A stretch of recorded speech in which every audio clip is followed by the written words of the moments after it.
নমস্কার, সবাইকে স্বাগত। আজকে রান্না করছি রুই মাছ আর একটা ফ্যাসা মাছ আছে। এখানে গরম তেলে পাঁচফোড়ন ভেজে নিয়ে এর মধ্যে আলু এবং গাজর দিয়ে দিলাম। এর মধ্যে পেঁয়াজ, রসুন, আদা, লঙ্কা, টমেটো বাটা দিয়েছি। দিয়ে ভালো করে কষিয়ে নিচ্ছি। এর মধ্যে একটি টমেটো দিয়ে দিলাম কেটে। এর মধ্যে জিরে গুঁড়ো দিয়েছি আর লঙ্কা গুঁড়ো দিয়েছি। এখন ভালো করে কষিয়ে নিচ্ছি। মাছগুলো আমি নুন হলুদ মাখিয়ে ভেজে নিয়েছি।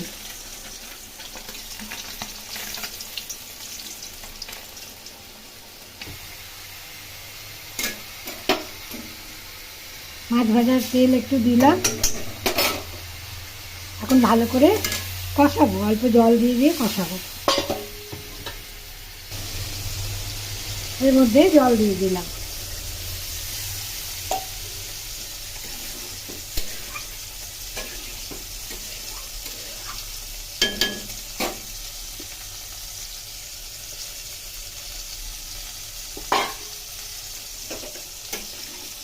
এখন ঝোল ফুটিয়ে নিয়ে আলু এবং গাজর সিদ্ধ করে নেব।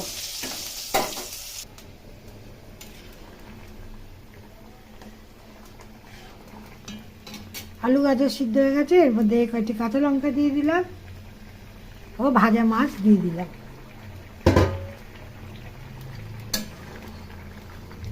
এখন লো ফ্লেমে ঢাকা দিয়ে কিছুক্ষণ রান্না করে নেব।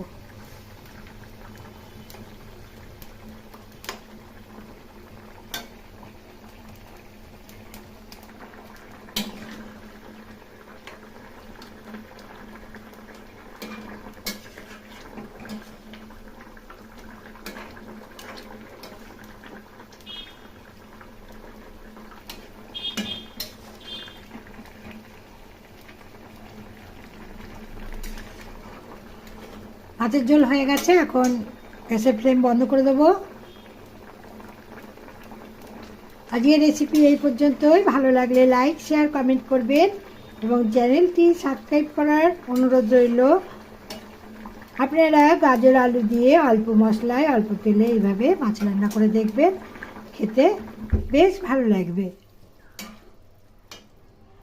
বাড়িতে যদি বাচ্চা বা বয়স্ক মানুষকে পরিবেশন করেন তাহলে লঙ্কার পরিবর্তে, লঙ্কার গুঁড়োর পরিবর্তে এইভাবে গোটা গোটা কাঁচা লঙ্কা দিয়ে রান্না করবেন।